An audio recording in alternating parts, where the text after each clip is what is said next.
സ്ത്രീകൾക്ക് തൊഴിൽ പരിശീലനവും സാമ്പത്തിക സാക്ഷരതയും ആവശ്യമായ സാമ്പത്തിക സഹായവും നൽകുന്നതിനായി കേന്ദ്ര സർക്കാർ 2023 ആവിഷ്കരിച്ച പദ്ധതിയാണ് ലാഖ്പതി ദീദി യോജന. സ്ത്രീകളെ സ്വയം പര്യാപ്തരാക്കുന്നതിന് പുതിയ വരുമാന സ്രോതസ് ഉണ്ടാക്കുകയോ നിലവിലുള്ള വരുമാനം വർദ്ധിപ്പിക്കുകയോ ചെയ്യുക എന്നതാണ് പദ്ധതിയുടെ ലക്ഷ്യം. ലാഖ്പതി ദീദി യോജന പദ്ധതിയെക്കുറിച്ച് കൂടുതൽ അറിയാം.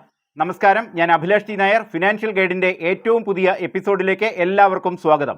ലാഖ്പതി ദീദി യോജന എന്ന പദ്ധതിയിലൂടെ സ്ത്രീകൾക്ക് പലിശയില്ലാതെ വായ്പ ലഭിക്കുന്നു. പൂർണ്ണമായും പലിശരഹിതമായ ഈ വായ്പയിലൂടെ സ്വയം സഹായ സംഘം അംഗങ്ങളായ സ്ത്രീകൾക്ക് 1 ലക്ഷം മുതൽ 5 ലക്ഷം രൂപ വരെ വായ്പ ലഭിക്കും. സ്ത്രീകൾക്കിടയിൽ സാമ്പത്തിക ശാക്തീകരണവും സ്വാതന്ത്ര്യവും സൃഷ്ടിക്കാനും സ്ഥാപിക്കാനും ശ്രമിക്കുന്ന ഈ സ്കീമിൻ്റെ പ്രയോജനം ലഭിക്കുന്നത് സ്വയം സഹായ സംഘങ്ങളിൽ അംഗങ്ങളായ സ്ത്രീകൾക്ക് മാത്രമാണ്.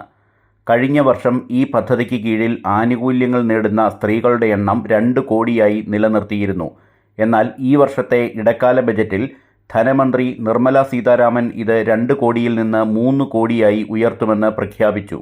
പ്രധാനമായും ഗ്രാമപ്രദേശങ്ങളിൽ സ്ത്രീകളടങ്ങുന്ന ചെറു സംഘങ്ങൾ പണം ലാഭിക്കാനും പരസ്പരം വായ്പ നൽകാനും ഒത്തുചേരുന്നു.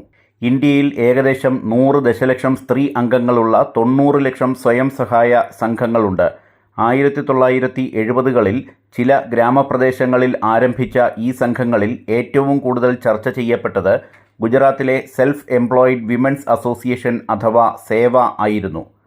കുറഞ്ഞത് 4 കാർഷിക സീസണുകളോ ബിസിനസ് സൈക്കിളുകളോ ഉൾപ്പെടുന്ന കാലയളവിലേക്കാണ് ലാഖ്പതി ദീദി യോജനയ്ക്ക് കീഴിൽ 1 ലക്ഷം രൂപയുടെ വാർഷിക വരുമാനം കണക്കാക്കുന്നത്.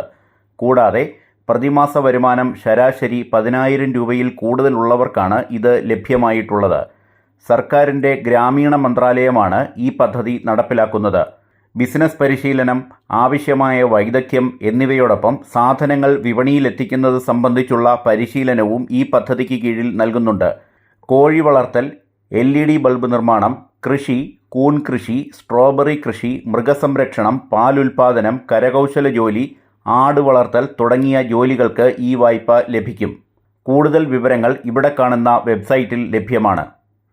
മറ്റൊരു വിഷയവുമായി അടുത്ത എപ്പിസോഡിൽ കാണുന്നതുവരെ നന്ദി, നമസ്കാരം.